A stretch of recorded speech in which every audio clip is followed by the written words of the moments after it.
The Wheel of Time Season 3's Rhuidean episode was fairly book-accurate, though its biggest change was to Matt Cawthon's story. Domhnall Finn plays Matt in the Wheel of Time's cast, bringing to life one of the most beloved characters from Robert Jordan's novels.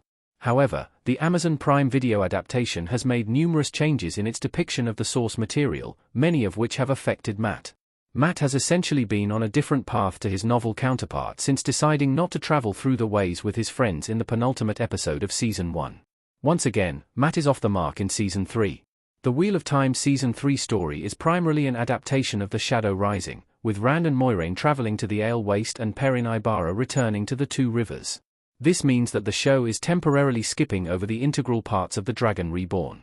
This season has seen Nynaeve, Elaine, Minute, and Matt set out on a journey to Tanchico, where they intend to pursue the Black Odger after the explosive events of the Season 3 premiere. Matt was the biggest omission from Wheel of Time's Rhuidean episode. Matt enters Rhuidean with Rand and Moiraine in the book.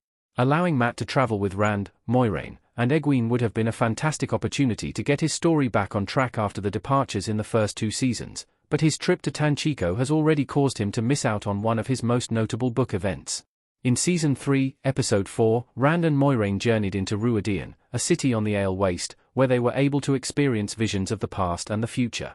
This episode was based on chapters from The Shadow Rising, though Matt is also present in the books. In the show, we see the history of Avendarosa, the Tree of Life, which plays a pivotal role in the story of the Ale and the actions that led to Rand Ulthor's birth.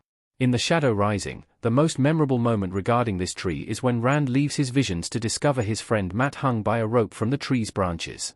Backtracking, though, Rand, Moiraine, and Matt enter Rhuidean, and Matt steps through a redstone terangrial gateway, which has been established as the transportation of the Aelfin and the Eelfin, 2 extra-dimensional species in Robert Jordan's universe. The Eelfin species offer a mechanic similar to genies, where they grant wishes in return for a price.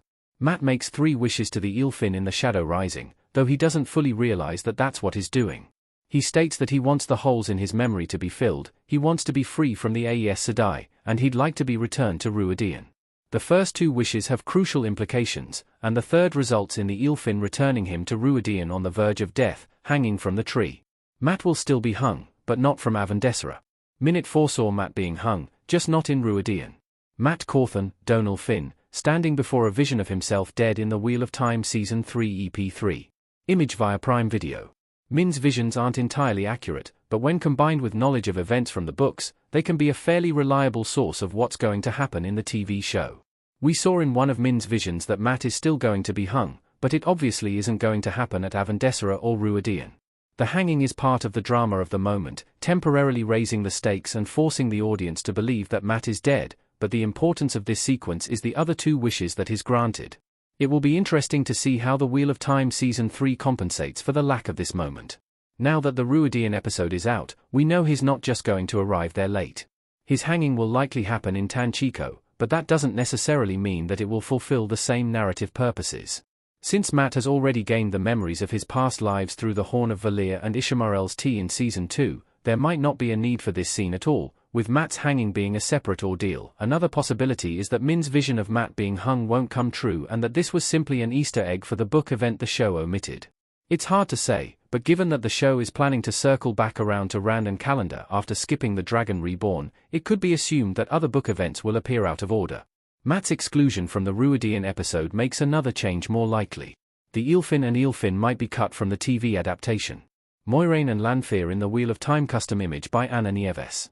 Sadly, Matt not being present in the Rhuidean episode is another indication that the Eelfin and the Eelfin are being cut from the television adaptation entirely. This scene is the first major moment where they would have been included in the story, and though there are more involving Moiraine, there are reasons to believe that that entire plotline will also be cut. Not to mention, the addition of the Eelfin and the Eelfin would mean the display of their world, as well as the prosthetics or CGI for their respective species, which would add a considerable amount to the budget. This raises yet another question about the merits and pitfalls of changing storylines. Sure, distilling the Wheel of Time will prevent the show from having 14 seasons, but every change that's made creates a chain reaction of future changes. For example, Episode 1 changed Perrin's story so that he had a wife who was killed before he set out from the Two Rivers, which now creates a complication in his return, altering his potential romance with Fael Basir. The removal of the Eelfin and the Eelfin will mostly affect Moiraine going forward. In The Fires of Heaven, Moiraine pushes Lanfear into one of the redstone ter'angreal gateways but ultimately falls in with her. It's not until far later in the series that Matt and company travel to the Tower of Genjay and rescue her from the land of the Eelfin and the Eelfin. The TV series might not want to cast its lead star and producer, Rosamund Pike, out for multiple seasons, meaning that Moiraine might not die in Prime Video's The Wheel of Time, again, creating a ripple effect of altered narratives for the remainder of the show.